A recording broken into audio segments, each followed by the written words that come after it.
And joining me now is Ethem Osmic. He's a teaching assistant of political science and international relations at Ibn Khaldun University in Istanbul. He joins us live from Istanbul to talk to us further about the verdict on the Ratko Mladic case. Good afternoon, Ethem. Thanks for joining the program. Good afternoon. It's a pleasure to be with you. Now, UN appeals judges have upheld the convictions of former Bosnian Serb military chief Ratko Mladic for genocide and other offences during and confirmed his life sentence. Now, how do you see the verdict, and do you think that justice has finally been served? Well, I think that yesterday's verdict gives us hope that justice is eventually possible.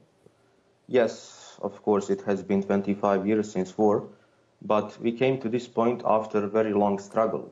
To some degree, I would say that justice is served, but we must have on mind that 2 of 5 judges had opinion that genocide is committed in 6 more towns, so not just Srebrenica.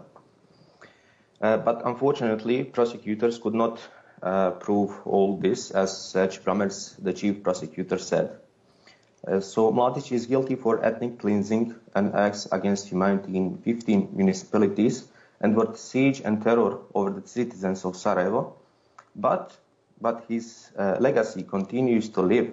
His ideas and entity that is established on previously mentioned crimes still exists. So in these terms, I think that justice is not served yet, but I hope that it will be soon. Okay. Now, what's the public sentiment in Bosnia after the verdict? Well, same as everything in Bosnia, I would say. Public sentiment in Bosnia is divided. While Bosniaks and Croats are pleased with verdict, most of the Serbs are rejecting it as some kind of political verdict because they still see Mladic as their hero and the court and international community as enemy of Serbs. We must have on mind that a Serb member of Bosnian presidency rejected this verdict and said that there is attempt to create the myth about genocide in Srebrenica, and that Mladic became the legend after this verdict. Unfortunately, I have not seen any Serb politician from Bosnia who approved the verdict, and public has very similar opinion with representatives, and they still see Mladic as their leader and hero. But do you feel that the families of those that were actually killed during these atrocities have some sense of relief? I think they do. I think they do. This is very important. We could follow yesterday's verdict live from Hague. And mothers of Srebrenica are very happy with this verdict because it is confirmed that he committed genocide and he is not released of these accusations.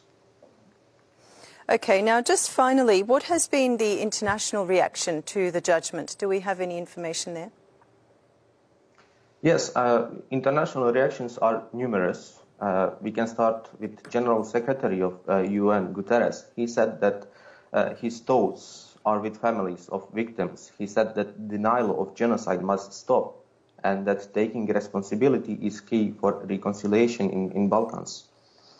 We can see similar reactions from President Biden, from State Secretary Blinken, from Turkish Ministry of Foreign Affairs, also Joseph Borrell, representative of EU for foreign policy, and many other politicians from Western countries mainly.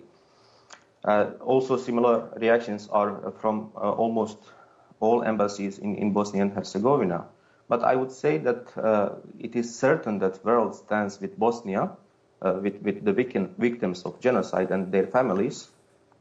And in order to reach justice, I think that these reactions, these words must be transformed into acts. And I believe that this will happen in soon history. Okay, thank you. Soon future, sorry.